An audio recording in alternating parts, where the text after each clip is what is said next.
vicious cycle of poverty is a sign of lost battle spiritually. So poverty is a spiritual state where the enemy makes sure that you are bankrupted, you are under siege, you are under control, you are under oppression, you are subdued, you are defeated, you are beaten, you are harassed, you are in trouble, you are helpless, you cannot make it in life, because that is the desire and the plan of the devil, to bring you down, to control you, to suppress you, to limit your potential, to curtail your progress. That is the plan of the devil. So number one, poverty is a spiritual state. It is a sign of lost battles, especially abject poverty, or what is called vicious poverty, is a sign of lost spiritual battles. Number two, poverty is a state of mind. If your mind is under control, if your mind is under siege of the enemy, he uses that to make sure that the state of poverty remains in your mind. So poverty is a mental state. You can resign to the fate, you can accept to be defeated, you can accept not to fight, which is a scheme of the devil to control your mind and to limit your hope and to limit your belief and to limit your faith in God, that you can rise against the oppression of poverty. The biggest battlefield is your mind when it comes to poverty. So the enemy makes sure that he controls your mind, he oppresses you, he manipulates your mind, he casts doubts in your mind so that you cannot believe that you can rise against the oppression of poverty. Your family has been controlled and dominated by poverty. Your great-grandparents, your grandparents, your parents, yourself, and even for the future. And it is possible to be brought to that point where you accept it, where you say that I just only need to survive. If you are in a state of just survival mode, that is not the will of God about your life. That is not the plan of God about your life. Poverty is a scheme of the devil where he wants to control your mind so that you just find yourself at a survival mode. Number three, poverty can also be a curse. Maybe there is someone who spoke against your life, someone who spoke against your family, someone who spoke against your future, someone who declared that you will never amount to anything, and they spoke words that appeared to you like curses. That can also be a state that you can find yourself under, where somebody spoke very negative words and declared that you will amount to nothing. And looking at your life, you feel like you are under that siege, under that control of perennial poverty, and you feel like you are oppressed. And those words keep on resonating in your mind, and they keep on coming back to you. How do we break away from this oppressive, demonic, perennial, and generational poverty? Because that is the most important thing that you need to know. One thing that you'll need to know is, what does the Bible say about this state? There are many things that the Bible says about wealth, about money, about riches, about poverty. And it's very important for you to read for yourself. But I'll pick the illustration from 2 Kings chapter 6 and chapter 7, a story of a great famine that happened in Samaria when King Ben-Hadad, the king of Aram, mobilized his armies and they went to besiege the city of Samaria. And there was no food.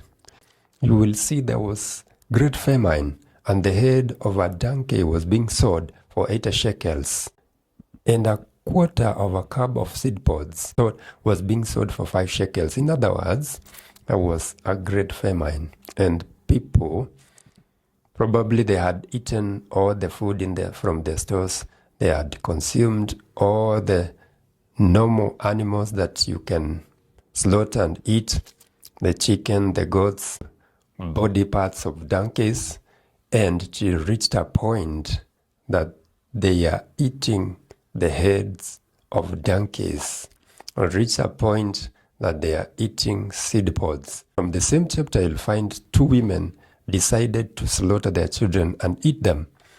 And one of them offered their child, whom they ate, and afterwards the other woman hid her child, and the case was taken to the king, who was walking on a wall in sackcloth. And the Bible says that the king could not even help them. You go to chapter 7, and that is where I want to emphasize the situation, because chapter 7 now will tell you about the 4 lepers. They could not be allowed in because of their situation, because of being leprous, contagious disease. And whenever anyone had leprosy, they would be cast out, and they will be rejected by their people. They will be rejected by their families. They were actually treated as outcasts. They would be kept away so that they die from wherever they were. So these 4 leprous men who were at the entrance of the city of Samaria, they said to one another, why do we sit here? If we go to the city, they will reject us. We cannot be allowed to enter the city by our own people.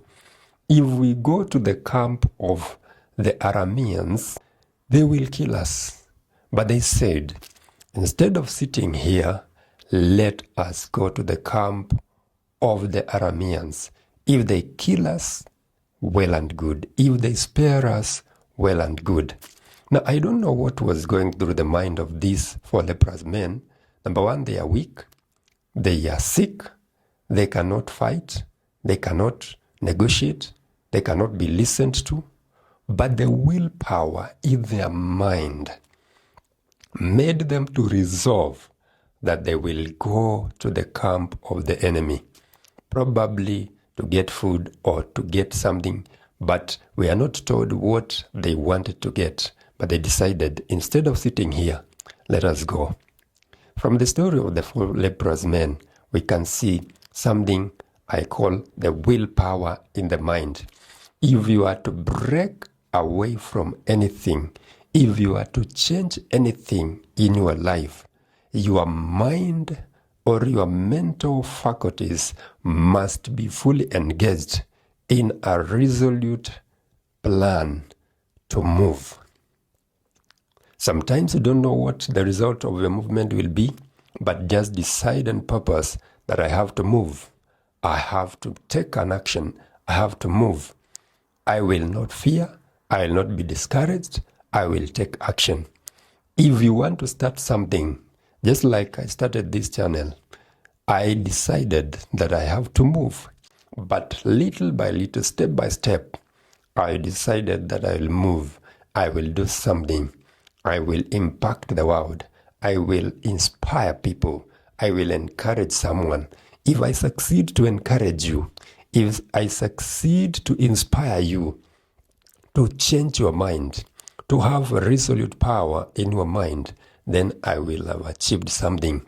And that is my desire. If you are to change anything, if you are to win against anything, the resolute power in your mind must be fully engaged. And because of their resolution to move, God joined them, and their feeble and weak steps sounded like big chariots, and the camp of the Arameans felt like, or had like, big armies had been mobilized against them, and they ran away, leaving food in their camp. And the 4 leprous men went, they ate and drank, and even went back to the camp, the surrounded city, or the besieged city of Samaria, and notified them that they had already been at the camp of their enemies, and came back with a good word that the enemy had run away. But look at the state of the people in Samaria, people in the city that had been besieged. Probably they could not believe the people. And at once, and for once, because of the resolution in the minds of these 4 leprous men to go to the camp of the enemy, they managed to be accepted and listened to. And the people in Samaria were free from the siege by the enemy, by King Ben-Hadad, who had mobilized his armies against the city of Samaria. So for you to break away from oppressive, perennial, generational, abject poverty, the willpower of your mind must be engaged fully. You have to decide, let me go, let me rise. Things must change. I have to win. I have to overcome. We have said, if you are to win against anything, if you are to change anything, your mind must change. Because the biggest battlefield is in your mind. It is not the will of God for you to be oppressed by poverty.